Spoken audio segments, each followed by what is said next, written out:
Dr. Dennis Prager is going through a health crisis right now, but I wanted to showcase a video of him debunking Hamas propaganda and showing that Israel is not the obstacle to peace. Check it out. The Hamas covenant, which you heard from Adam earlier, the Hamas covenant, it says Israel will exist and will continue to exist until Islam will obliterate it, just as it obliterated others before it. If I could have extra time, over 8 minutes, I would take your question, but I have too much to get through. The Islamic resistance movement is a distinguished Palestinian movement whose allegiance is to Allah and whose way of life is Islam. It strives to raise the banner of Allah over every inch of Palestine. Yale University translation. I'm sure they didn't use inch in the original. On that exact point. So that is what Hamas is devoted to.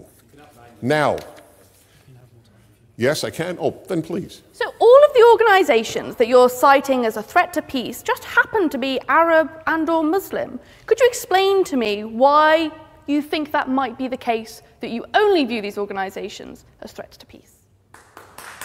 I don't. Okay.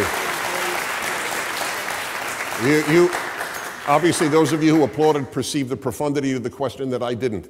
I don't quite understand. They are all a threat to peace. That is correct. Why did I only pick on Arab Muslim? I said Boko Haram. That is not Arab. Arab and or Muslim. Yes, Arab and or Muslim. That is correct. The only beheading groups in the world today, to the best of my knowledge, are Arab or Muslim. Why do you think that is, in your estimation? Why do I think that is? Sad to say, it was answered by Arab intellectuals at the United Nations, because the Arab world is a benighted place at this time. The status of women is particularly low. The Arab world translates fewer books in a year than in 10 years than Greece. The entire Arab world translates fewer books than Greece does in 1 year.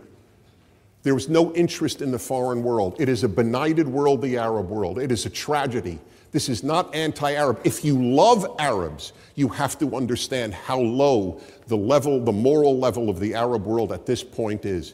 And that has nothing to do with individual Arabs who may be saintly, but that is the dominant moral state. You are taught that you cannot judge civilizations as if Britain and Mali are on the same moral level.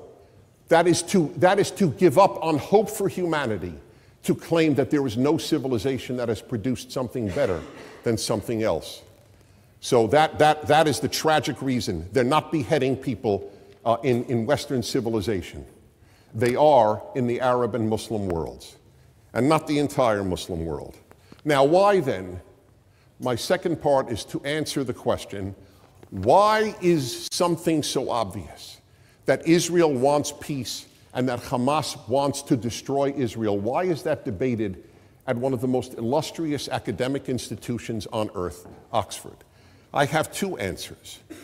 One is, there has been a broken moral compass in the intellectual world in the West for the last perhaps 80 or 100 years. I will give you an example. I studied at Columbia University at the School of International Affairs. I was taught by brilliant, and they were brilliant, professors that the United States and the Soviet Union were moral equivalents. It was capitalism versus communism, two economic theories, that's all. Neither was better than the other. You may not recall, because you weren't born, many of you, but Ronald Reagan, the President of the United States, called the Soviet Union at one point an evil empire. He was lambasted.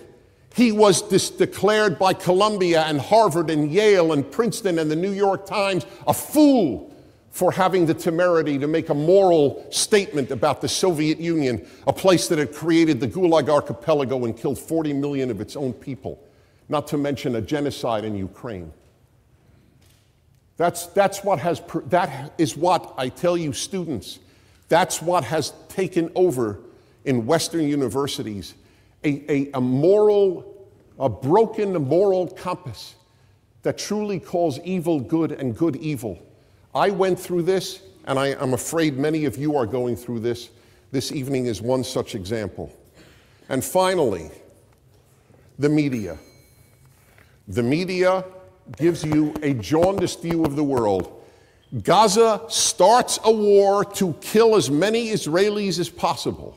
And all you see on the BBC and Sky News, as we see in America on our TV, is dead Gazans. That's all you see. I shudder to think if in World War II the same media covered World War II, you would have seen far more dead German civilians than dead British civilians. But it takes a very, very frail moral mind to believe that you determine right and wrong by the number of dead. That's what we are told. Look at how many Gazans were killed and how few Israelis. Well, look at how few Brits were killed and how many more Germans were. Does that make the Germans right in World War II? That's the facile moral thinking that pervades our world. So I end with this, and that is, it would be a tragedy, in my opinion, if it came out, if it were known, the Oxford Union actually determined that Israel and not Hamas were the greater threat to peace.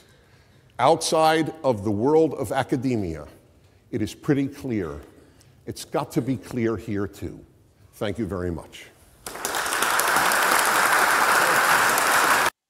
Brilliant job by Dennis Prager, and prayers for Dennis Prager as he goes through a medical crisis. He fell, on his head, had a pretty bad fall, and is in the hospital right now. So pray for Dennis Prager, and hopefully he can get well soon.